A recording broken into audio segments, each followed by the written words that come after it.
I love you, Grandpa. You have good food, good everything, and I just love you.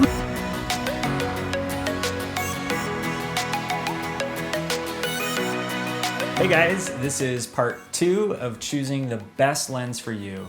Last week in part 1, we talked about focal lengths. So if you haven't seen that video already, I'll put a link in the description below. If you're on YouTube, I'll put a link up here and you can check that out. This week in part 2, we're going to talk about aperture. For many of us, there are 2 reasons why we've chosen to upgrade to a fancy camera that allows us to swap lenses. The first reason is the ability to blur the background.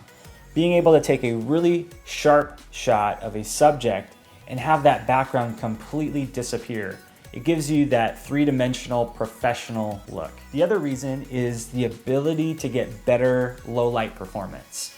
Being able to take pictures in dim situations and have photos that look crisp and clear rather than grainy and noisy. So let's dive into this first example and let me show you how aperture plays a key role. So here we have a classic portrait of my little dude Zealand, and you can see here the lens that I'm using allows me to select an aperture of 2.8. And you can see how sharp he is, how that background disappears, and it gives you this dynamic 3-dimensional look. You can see in the second example, I was using a lens where the lowest aperture was 5.6, and the background is really busy. It takes away from that 3-dimensional look. Now, let's look at low light performance. In this first shot, you can see I was using a lens where the lowest aperture is 2.8. And if we zoom in, you can see that the photo is really crisp and clear. There isn't any noise or grain. Now, in the second example, you can see, again, I'm using a lens where the lowest aperture is 5.6. And if we zoom in, you can see here, there's all this noise, all this grain. It really takes away from the crispness and quality of the photo. When shopping lenses, I highly recommend picking up a lens where the lowest aperture it can attain is 2.8 or lower. These kinds of lenses are extremely versatile, meaning if you're holding your camera and you wanted to take pictures in any type of lighting environment, outdoors, indoors, low light, you're going to end up with excellent results. These kinds of lenses are fantastic in low light, gives you sharper photos of subjects that are moving. It also cuts down on some of that grain. These lenses also allow you to isolate your subject against a nice, smooth, blurry background. Lastly, these kinds of lenses produce photos that are really vibrant, photos that are extremely sharp, that have lots of contrast and look dynamic. If you own a kit lens or have been shopping budget lenses, you'll notice that the lowest aperture they can attain is between 3.5 and 5.6. Unfortunately, these kinds of lenses are extremely limited in what they can do. If you're hand-holding your camera and you're taking pictures in the real world, generally speaking, these kinds of lenses are really only good for bright daylight situations. These kinds of lenses also have trouble blurring the background.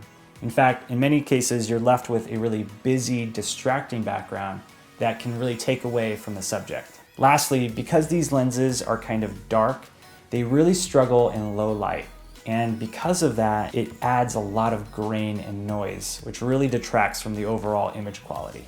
Now, you're probably wondering, how do I determine what the lowest possible aperture the lens is capable of? When shopping lenses, what you want to do is find the F number. It's a little F followed by a number. For example, this lens here is a 50mm prime lens. The lowest aperture I can achieve with this lens is 1.8. This is the 18 to 55 kit lens. This particular lens has an aperture range. So it says 3.5 to 5.6. All that means is that when I have the lens zoomed to 18, which is the widest setting, the lowest aperture I can get is 3.5.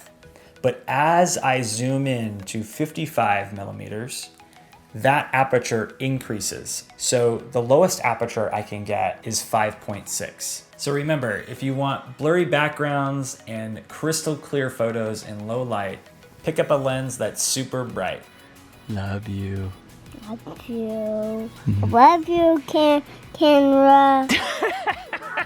Well, that's a wrap. I hope you guys enjoyed episode 29 of Shoot from the Hip. If you enjoyed it, please give it a thumbs up. I would really appreciate it. In fact, here's my film crew. Say hi, guys.